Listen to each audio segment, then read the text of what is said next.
Undang-Undang Nomor 3 Tahun 2022 tentang IKN resmi diteken Presiden Joko Widodo. Ini juga sebagai tanda dimulainya pembangunan IKN di Kalimantan Timur. Setelah sah masuk dalam lembaran negara, tentunya tugas terdekat Presiden Joko Widodo adalah memilih siapa kepala otorita IKN. Sejumlah nama pun mencuat, mulai dari komisaris, kepala daerah, hingga mantan menteri. Presiden pun memiliki kewenangan penuh untuk memilih siapa kepala IKN. Lalu siapakah kepala IKN pilihan Presiden Joko Widodo?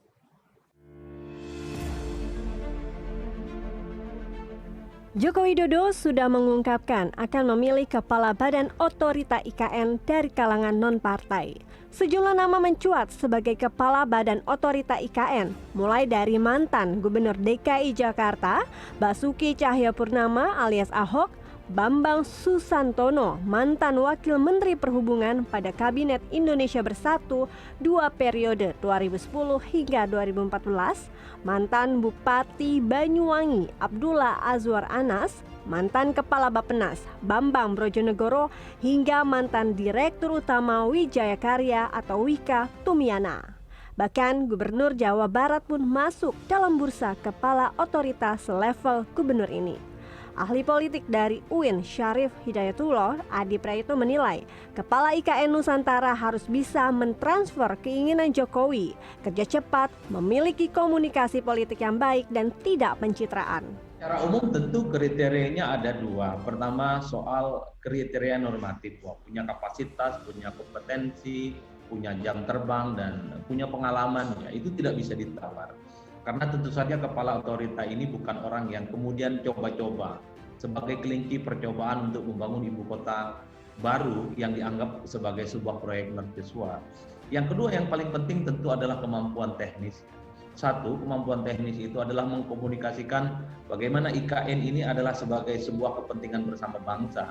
Tentu dengan stakeholder terkait, tentu dengan terkait wilayah-wilayah penyangga di dalamnya. Termasuk misalnya soal bahwa kepala otorita ini juga punya kemampuan komunikasi politik yang baik, terutama bagi seluruh kepentingan politik yang ada ya di dalamnya. Jangan sampai justru kepala otorita IKN yang baru ini gagap, tidak bisa berkomunikasi dengan pihak luar, sehingga banyak hal yang kemudian terrealisasi dengan baik, dengan cepat, kemudian tersumbat dan tersendat, dan tentu saja itu tidak diharapkan.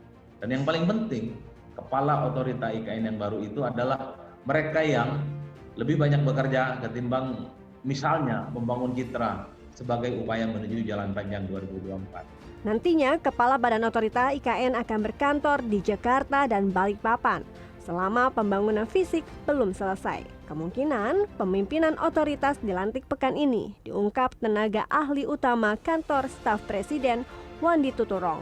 Yang jelas yang bisa saya sampaikan adalah bahwa Presiden dan kami juga di KSP ingin ini segera cepat beroperasi karena si kepala otorita itu akan pegang sangat strategis. Nah, memang kan tadi semangatnya akselerasi. Jadi 1-2 hari ini, tapi saya juga bikin catatan tuh pada setiap pernyataan saya bahwa saya tidak bisa memastikan, tetapi kira-kira 1-2 hari ini mungkin saja dilantik ya, kira-kira kemungkinan bisa dilantik.